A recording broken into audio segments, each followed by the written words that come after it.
Hey everyone, this is Hannah with the Rocket Miner bringing you today's COVID-19 update. The biggest local news that we had today that we heard about a few hours ago concerns the National High School Finals Rodeo and the fact that the Sweetwater County Events Complex is throwing its hat into the ring to try to host that rodeo here this summer. The High School Finals Rodeo obviously has been here a lot in the past and has been hosted at the events complex, but they were scheduled to be in Nebraska this year, in Lincoln, Nebraska, actually both this summer and next year. But recently the Lincoln and Lancaster County Health Department decided that they did not want to host the rodeo. They said that this event cannot be allowed to take place in Lincoln or Lancaster County in July because of COVID-19 concerns. So because the place where the rodeo was supposed to be held has canceled because of the health concerns, but the rodeo itself doesn't want to cancel the entire event, they're now looking for a new place to host the rodeo for this summer. And so both the Sweetwater County Events Complex and also Gillette are in talks about whether or not they would be able to host the rodeo. You can look at rocketminer.com or our Facebook page. We have the story up and it gives more details. It gives the statement from the Lincoln and Lancaster County Health Department about why they are concerned about COVID-19 and the possible risks of that in hosting this event and why they decided to cancel. It also has statements from the people involved in the rodeo about how they don't want to cancel the entire event and so they're looking for a new place to host it. And it has some more details about the response from the events complex and their desire to do this and how they are working together with the National High School Rodeo Association about the possibility of hosting this event. We shared this story on our Facebook page just a few hours ago, and we've already gotten a huge response. Obviously, it's a big story, it's a big thing. The high school's rodeo has been such a big part of our community over the past few years, but given all of the circumstances, people have a lot of mixed reactions to this. We've gotten every possible Facebook reaction from likes and loves and wows and angries and sads, every possible reaction from different people. Gotten a lot of comments on a lot of sides, lots of people who are saying this will be great, it'll be good for the kids, it'll be good for our economy. Other people saying, why would this be allowed to happen when our local events have been canceled and they aren't happening this summer, like the fair or our local rodeos. Other people expressing concerns about COVID-19 and the health concerns of having people from all sorts of different states get together in one place, specifically here where we are. So obviously there are lots of different reactions and nothing's been decided yet, but this is in talks and the events complex, like I said, is working with the National High School Rodeo Association, just trying to decide whether or not this will happen. But the immediate reaction from the community is definitely mixed. So we'll keep giving you updates about that as we hear about them. Today in Wyoming, as far as COVID-19 numbers go, when I checked the Wyoming Department of Health website for the numbers today, I noticed that they're arranging the numbers just slightly differently than they have been, which I thought was interesting. Previously, they had listed the confirmed cases, the probable cases, and all of the recoveries, which I've explained before was a combination of confirmed and probable recoveries. Now they've split it up a little bit more, so they have the confirmed cases and the recoveries of lab-confirmed cases, and then they have the probable cases and the recoveries of probable cases.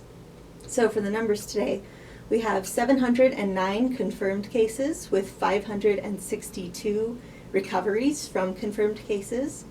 We have 212 probable cases and 173 probable recovery cases. So that means for lab-confirmed cases, there are 147 active cases in our state, and for probable cases, there are 39 active cases. Added together, this is 186 active cases which is actually down pretty significantly. In my last video, I said our active cases were staying right around 240, and now we're down to 186 active cases, which is great that we can see that curve going down a little bit. Obviously, this kind of changes, and there's a lot of back and forth with the numbers sometimes, but I think we are starting, at least right now, there's a little bit of a downward trend, and that's always good news. Governor Gordon also shared today that in Wyoming we have 4 current hospitalizations of COVID-19 cases, and he said that this is the lowest that has been since they began tracking the hospitalizations in April.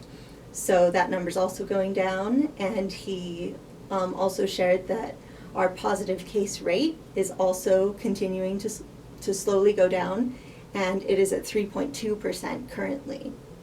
And as the governor said, he noted that there's kind of an ebb and flow in the numbers, that they do tend to go up and go down, and it doesn't always, stay stable in one place or the other. But the fact that the numbers are going down right now is definitely a good sign, and we need to keep working hard to keep it that way. The governor did give a press conference today. That's where he shared some of those numbers and some more details too. He began his press conference by addressing some of the protests and demonstrations that are happening in Wyoming as well as all over the country in response to the death of George Floyd and to the Black Lives Matter movement and everything connected going on with those protests and demonstrations. He made some comments about that and his response and how proud he is of Wyoming, that all of our protests have been peaceful, and just giving some of his thoughts and ideas on his response to those events. He gave an update again on where our state's at concerning COVID-19, some of those numbers, some of the things that we've seen happening. And then he also spoke with Josh Dorrell, the CEO of the Wyoming Business Council. They both presented and spoke a little bit about Wyoming's economy, help for small businesses, and where we're at with some of those concerns.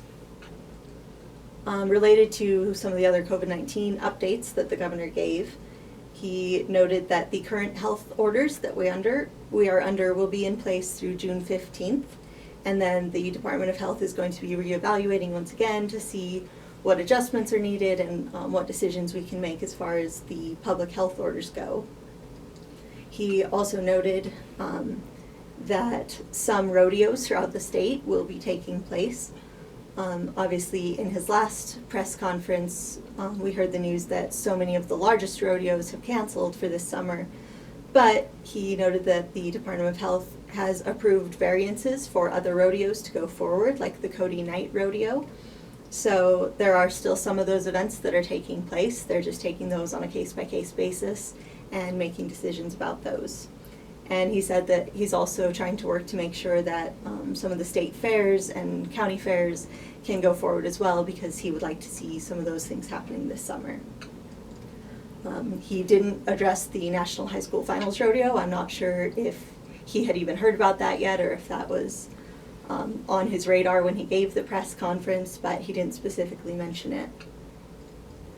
During the press conference, Josh Dorrell of the Wyoming Business Council did speak and gave more details about the Wyoming Business Relief Program plans that they've made, and those are going to be giving grants to small businesses around the state and helping people out that have struggled with their businesses because of COVID-19. He explained that there are going to be 3 stages of the plan that they have now, and he gave more details on how much money is involved with each stage, who will be affected, who will be eligible for the grants within those stages. The first stage is going to launch this Monday, and that will have $50 million available to be given to local businesses. And this stage will focus on small local businesses that have 50 full-time employees or less. And he also explained that this first program is just concerning for-profit businesses, so nonprofits don't fall under this category, but he said that nonprofits will be included in the next 2 stages, and he explained some of why that decision was made and how for this first stage they really just want to be able to quickly give money and help to the small businesses that are struggling, that haven't received help so far, and just to be able to respond to them. Governor Gordon also made some comments discussing our state budget and how Wyoming is going to respond to the loss of revenue that we've seen this year. Some potential talks about how that will affect taxes and just some of the decisions that our state will have to make as far as our economy and our revenue.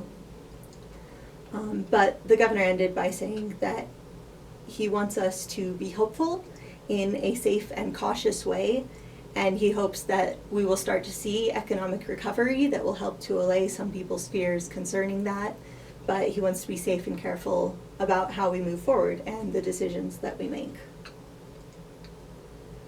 So I think with the talk of the National High School Finals Rodeo, and with the governor's comments about our economy and also where we're at with COVID-19, it shows that there is still, as there has always been throughout this whole process, there's this certain tension in how we respond and the decisions we make, and trying to balance how we take care of our public health and how we take care of our economy as a state, and how we make those decisions that are going to affect both of those things. We want to be careful because this virus is still with us. We still have those active cases in Wyoming, and if we're not careful, those will continue to spread, and it could escalate, it could get worse than it was if we don't do anything to stop it. So we have to be careful about the decisions we make that are going to affect public health and possible spread of the virus. But then, of course, we are concerned about our economy and the loss of revenue that we've seen and how that will affect us moving forward. So there's this constant tension, especially in these people that have to make these decisions about how do you balance that and how do you make wise decisions in regard to that. And I think it's important, as I've stressed this whole time, we have to be compassionate and understanding and try to listen and try to see things from other people's points of view. I think it's easy to kind of fall on one side or the other, where your concern is about one thing or the other, and that's your first reaction, and you don't listen to the concerns to the other side. But I think that it is important in this and in so many other areas of life to have that understanding and that ability to listen and to see other perspectives and weigh those different factors in making decisions. And then for us as a community, I think it's important to definitely share our opinions and perspectives and concerns, but to be patient and compassionate with the people who've been put in such hard places of trying to make these decisions. I know that for me, with the thought of having the National High School Finals Rodeo here, my first concern is definitely on the public health side. I think there is a lot of concern in that, having people from pretty much every state, sometimes other countries, who are coming here, who we've seen how busy this town gets when the rodeo's here, which usually is amazing because it helps our economy and everything, and I completely understand that.